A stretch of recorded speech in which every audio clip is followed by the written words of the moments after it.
आप सभी class 9 students का फिर से एक बार स्वागत है इकोनॉमिक्स क्लास 9 चैप्टर 1 की इस लेक्चर सीरीज़ में। इकोनॉमिक्स हम क्लास 9 से पढ़ना शुरू कर रहे हैं, लेकिन ऐसा नहीं है कि ये हमारे लिए एक टोटली स्ट्रेंज सब्जेक्ट है, बिकॉज इन क्लास 6, 7 एंड 8 हमने ऑलरेडी छोटे छोटे इकोनॉमिक्स के कॉन्सेप्ट जो बहुत ही क्लियरली इंटरवोवन थे with in the geography and civics हमने पढ़े हैं।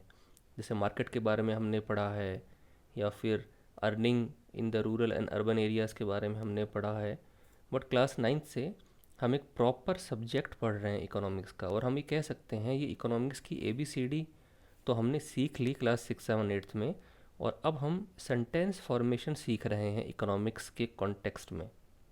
तो पहला चैप्टर है, एक गांव की स्टोरी है इसमें, and we can say that this is a fictitious story. ये एक हाइपोथेटिकल स्टोरी है, ये रियल स्टोरी नहीं है, but we can easily correlate this village with most of the villages in north and south India, but not the central part of India and not the northeastern states except Assam. Why? Because in areas में और काफ़ी कुछ इस area में भी जो rural society है उसका स्ट्रक्चर काफ़ी डिफरेंट है।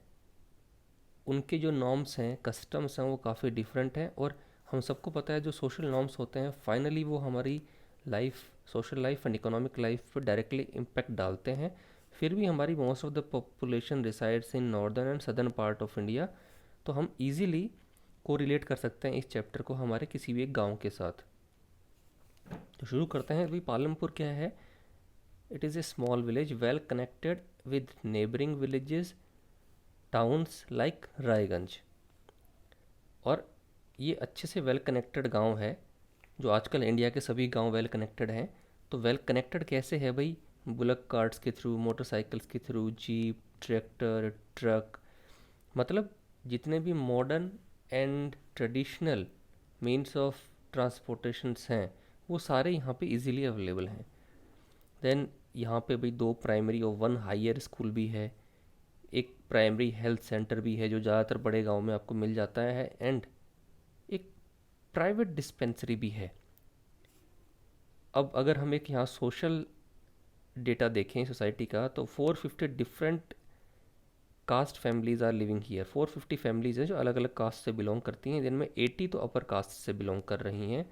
तो नंबर वाइज अपर कास्ट के लोग माइनॉरिटी में हैं, but they enjoy majority, land majority in this village. मतलब 450 में से 80 फैमिलीज़ हैं वो हाई कास्ट की हैं, अपर कास्ट की हैं, बट जो गांव की ज़मीन है उसका एक बड़ा हिस्सा उन्हीं के पास में है। 1/3 of the total population is covered by scheduled caste.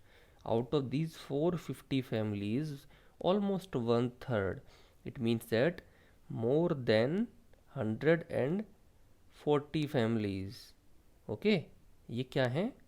Schedule caste, backward caste से बिलोंग करती हैं। Then most of the houses have electric connection, भाई बिजली का कनेक्शन। तो आजकल हम देख रहे हैं हमारे गांव में भी बिजली almost 15 to 16 hours minimum easily available होती है, और कनेक्शन सभी घरों तक पहुंच गए हैं। Small manufacturing, transport, shop keeping, farming are the production activities of the village Palampur. तो ये एक छोटा सा इंट्रोडक्शन है, इसको आप पढ़ेंगे तो और आप देखेंगे we can easily correlate this description with any of our village. हो सकता है आप किसी छोटे गांव से बिलोंग करते हो, लेकिन फिर भी आप इनमें से बहुत सारी चीज़ें अपने गांव में या आसपास के बड़े गांव में देख लेंगे। तो इस गांव के थ्रू हमें ये बताया जा रहा है कि हमारे रूरल इंडिया की पिक्चर कैसी है, रूरल इकोनॉमी की पिक्चर कैसी है। तो चलिए आगे बढ़ते हैं। जो मेन टॉपिक है इस चैप्टर का, topic number 1, organisation of production. देखिए, ये इकोनॉमिक्स का एक बेसिक थंब रूल है।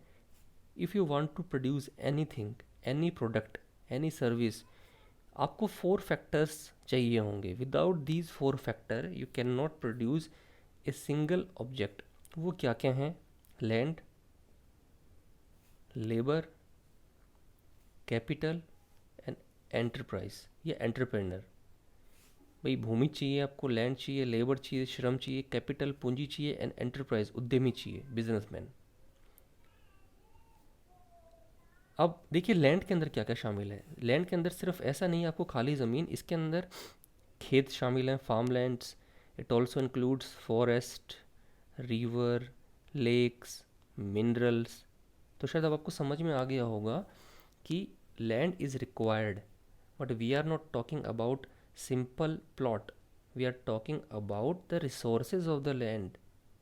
इसमें एक सिंपल प्लॉट भी इंक्लूडेड है, इसमें मिनरल्स भी इंक्लूडेड है, forest resources, agro resources, all are included in this term. तो भाई विदाउट लैंड नहीं, कुछ भी नहीं हो सकता। Second thing, all human efforts. अब ये ऑल ह्यूमन एफर्ट्स से मतलब है whether these efforts are skilled और सेमी स्किल्ड और अनस्किल्ड। हर फील्ड में इन तीनों की ज़रूरत पड़ती है, कम या ज़्यादा। किसी किसी में हो सकता है अनस्किल की रिक्वायरमेंट बिल्कुल ना हो, for example IT sector, sorry, but वहाँ भी फिर भी पियोन की या फिर ऑफिस बॉय की ज़रूरत पड़ती है जो सेमी स्किल्ड में आता है। तो भाई विदाउट लेबर तो आप कुछ कर ही नहीं सकते। हो सकता है आपने घर में रेस्टोरेंट खोला है, आप ही लेबर हैं, आप ही मालिक हैं। तो उसके बाद क्या चाहिए? कैपिटल। अब कैपिटल का सिंपल मीनिंग काफ़ी लोग सोचते हैं capital is equal to money. नहीं, देखो money is a part of capital, it is a subset of capital, but money और कैपिटल का एक सेम मीनिंग नहीं है। अब कैपिटल में क्या आता है भाई, देख लीजिए, buildings, factories, warehouse, godowns, vehicles, road, water connection, sewerage. तो ये सारी चीज़ें हैं, इलेक्ट्रिसिटी कनेक्शन, इंटरनेट कनेक्शन, ये सारी चीज़ें कैपिटल के अंदर आती हैं। तो कैपिटल को पूंजी कहते हैं हम। इसमें फिक्स्ड कैपिटल भी है, फ्लोटिंग कैपिटल भी है। फिक्स कैपिटल के अंदर जैसे हैवी मशीनरी, बिल्डिंग्स, व्हीकल्स, ये सारी की सारी फिक्स कैपिटल है जो एक जगह फिक्स है। एक बार आपने इसको परचेस किया तो ये लॉन्ग लास्टिंग होती है। तो हमें कैपिटल कैसे चाहिए? We required fix capital as well as we required floating capital. Floating capital क्या होता है? इसको हम मनी कह सकते हैं, जो फ्लोट करती रहती है। It is very highly liquid. मेरे हाथ में 500 का नोट है, गिर गया, किसी ने उठा लिया, उसकी हो गई। बट फिक्स कैपिटल में ऐसा नहीं है कि मैं घर से बाहर गया, किसी ने लॉक तोड़ा, अंदर चला गया तो वो घर उसका नहीं हो जाएगा। बट फ्लोटिंग कैपिटल क्या होता है? इजीली फ्लोट करती है। और फिक्स कैपिटल क्या होती है? फिक्स होती है, लॉन्ग लास्टिंग होती है। तो दोनों ही हमें चाहिए होते हैं। देन एंटरप्राइज, भाई उद्यमी। देखिए दुनिया में दो तरह के कॉन्सेप्ट चलते हैं। एक कॉन्सेप्ट ये कहता है कि एंटरप्रेन्योर और उद्यमी और businessman, it is the most important factor of production. It is the most important. Why? अगर ये नहीं होगा तो दुनिया में कहीं भी लैंड, लेबर, कैपिटल अवेलेबल होगा तो भी प्रोडक्शन नहीं होगा, इंडस्ट्रीज एस्टेब्लिश नहीं होंगी। और दुनिया में आज के टाइम यही कॉन्सेप्ट सबसे ज़्यादा माना जा रहा है। लेकिन एक कॉन्सेप्ट और है। वो कॉन्सेप्ट क्या कहता है? वो कॉन्सेप्ट कहता है कि लैंड, कैपिटल एंड एंटरप्राइज, इसके मुकाबले सबसे ज़रूरी जो एक फैक्टर ऑफ प्रोडक्शन है वो है लेबर, मोस्ट इम्पोर्टेंट वन। अब ये कौन कौन से ऐसे विचारधाराएं हैं, आइडियोलॉजीज़ हैं? एक तो एंटरप्राइज या उद्यमी को सबसे इम्पोर्टेंट मानती है और एक लेबर को मानती है। तो जो विचारधारा एंटरप्रेन्योर को सबसे इम्पोर्टेंट मानती है उसको बोलते हैं कैपिटलिज्म, पूंजीवाद। और जो विचारधारा लेबर को सबसे ऊपर रखती है उसको बोलते हैं सोशलिज्म, समाजवाद। तो आपको ये भी ध्यान में रखना है। अब आपके विचार भी अपने आप से इसमें बनने शुरू होने चाहिए कि क्या चीज़ ज़्यादा ज़रूरी है। बट एक यूनिवर्सल ट्रुथ तो ये है कि without the combination of these four factors production is impossible. हो सकता है कि आप घर में एक रेस्टोरेंट खोलें, अब आप ही वहाँ लेबर हैं, आप ही मालिक हैं, ये पॉसिबल है, बट फिर भी मालिक चाहिएगा। एंड मालिक वो इंसान होता है जो इसमें पूरा इन्वेस्ट करता है, इन्वेस्टमेंट, और इसीलिए सबसे बड़ा हिस्सा उसी के पास जाता है। बट सोशलिज्म का यहाँ पे ये कहना है कि without the help of labour बाकी 3 फैक्टर ज़ीरो हैं। तो ये अपनी अपनी सोच है, बट एक फाइनल कंक्लूजन ये निकल के आता है कि all these 4 factors are essential. अब हमारा नेक्स्ट टॉपिक है, is there a way one can grow more from the same size of land. आपके पास में 10 हेक्टेयर लैंड है और 10 हेक्टेयर में आप पूरी मेहनत करके 1000 kg राइस प्रोड्यूस करते हैं साल में। तो is there a way that we can increase this 1000 kg of rice production. तो अब हम पालमपुर के देखते हैं कॉन्टेक्स्ट क्या है यहाँ पे कि भी in Palampur due to private tubewells as well as all agro land is irrigated and 2 main crops rabi and kharif is produced in Palampur. Total 3 different crops are being produced in Palampur. Surplus wheat production, multiple crop system. अब ये देखिए, ये modern India की तस्वीर है कि भाई गाँव में प्राइवेट ट्यूबवेल्स अवेलेबल होने की वजह से इरिगेशन बहुत बढ़ गया है। मेन क्रॉप है रबी क्रॉप एंड खरीफ क्रॉप, और टोटल 3 क्रॉप्स हैं। अभी रबी क्रॉप क्या होती है? रबी क्रॉप को विंटर क्रॉप भी कह सकते हो आप, जिसको नॉर्मली सितंबर अक्टूबर के अंदर उगाया जाता है, देन मार्च अप्रैल में इसको काटा जाता है। खरीफ क्रॉप क्या होती है? इसको नॉर्मली जुलाई अगस्त में उगाया जाता है और सितंबर अक्टूबर में काटा जाता है। और इनके बीच में specially in the month of May and June and July, specially in May June एक ऐसा सीज़न आता है जहाँ पे कोई क्रॉप नहीं होती है, but farmers usually produce vegetables. तो भाई यहाँ पे साल में 3 बार क्रॉप्स होती है, मल्टीपल क्रॉप सिस्टम है, मतलब एक ही खेत में डिफरेंट टाइप ऑफ क्रॉप्स ये प्रोड्यूस करते हैं, जिससे क्या होता है, नुकसान होने के चांसेस कम हो जाते हैं। अगर आपने एक खेत में 3 क्रॉप हैं, crop A, crop B and crop C produce की है, तो हो सकता है क्रॉप ए अच्छी ना हो, बी बहुत अच्छी हो जाए, सी एवरेज, तो फाइनली आप मोस्ट प्रोबेबली बेनिफिट में ही रहेंगे। तो अब टॉपिक है कि क्या हम सेम साइज ऑफ लैंड से ज़्यादा प्रोड्यूस कर सकते हैं क्या? तो अभी मैं आपको एक फिगर दिखाता हूँ। फिगर किस चीज़ की है? फिगर है wheat, rice, pulses and oil seeds production in India from 1951 to 2015-16। अब देखिए, आप wheat and rice को देखिए, ये जो 2 ब्लू कलर्स के डिफरेंट शेड्स हैं, 1950-51 में कितना कम प्रोडक्शन था, 2015-16 में प्रोडक्शन कितना ज़्यादा बढ़ गया। तो इज़ इट पॉसिबल दैट कितना ज़्यादा बढ़ गया? 20 से सीधा 100, 5 टाइम्स, नॉट 5%, 5 टाइम्स। बट हमारी साइज ऑफ लैंड तो सेम है। पहले भी हम लोग पूरा दिल लगा के खेती करते थे, पूरी मेहनत करके। तो is it possible to produce more from the same size of land? चलिए एक और हम डेटा देखें इंटरेस्टिंग। ये फैक्चुअल डेटा है, राइस का एग्जांपल लेते हैं, देन वीट का। 1950-51 में 21 मिलियन टन राइस प्रोडक्शन था एंड 2015-16 में 104 मिलियन टन, 5 टाइम्स, 5 टाइम्स।